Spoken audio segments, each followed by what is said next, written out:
कुर्बान क्यों ए मुस्लिम आए हुक्म खुदा जो। कुर्बान क्यों ए मुस्लिम आए हुक्म खुदा जो। सुन्नत खलील जी फरमान मुस्तफ़ा जो। सुन्नत खलील जी फरमान मुस्तफ़ा जो। कुर्बान क्यों ए मुस्लिम आए हुक्म खुदा जो। सुन्नत खलील जी फरमान मुस्तफ़ा जो।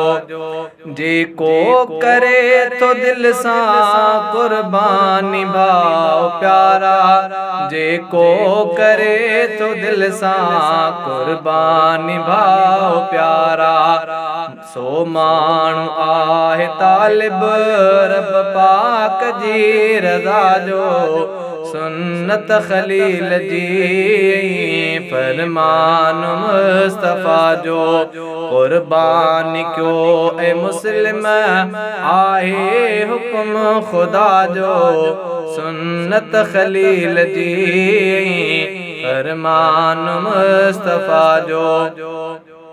खुरवार सिंह जे बदले ने क्यों लिखियों इविंदियों। खुरवार सिंह जे बदले ने क्यों लिखियों इविंदियों। खुरवार सिंह जे बदले ने क्यों लिखियों इविंदियों। खुरवार सिंह जे बदले ने क्यों लिखियों इविंदियों। रब पाक में यकीना रब पाक में यकीन आहे दरिया सखा जो। सुन्नत खलील जी फरमान मुस्तफ़ा जो। कुर्बान क्यों ए मुस्लिम आए हुक्म खुदा जो।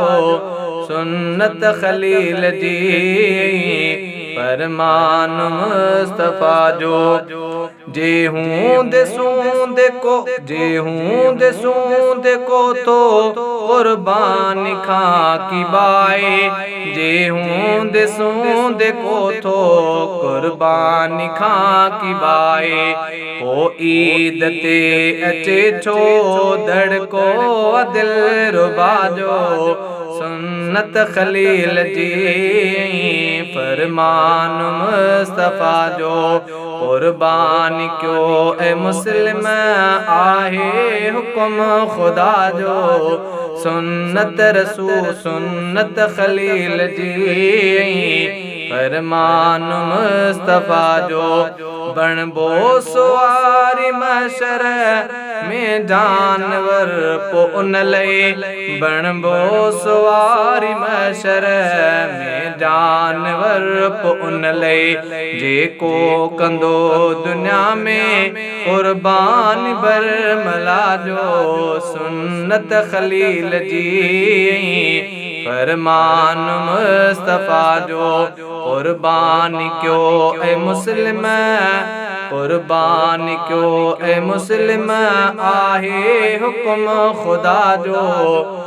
सुन्नत खलील जी फरमान मुस्तफ़ा जो। सब जी कबूल मालिक कुर्बानी सूम राशल। सब जी कबूल मालिक कुर्बानी सूम राशल। सब जी कबूल मालिक कुर्बानी सूम राशल। सब जी कबूल मालिक कुर्बानी सूम राशल। सब को रफ़ी कर बजे मोहताज अता जो। सुन्नत खलील जी फरमान मुस्तफ़ा जो।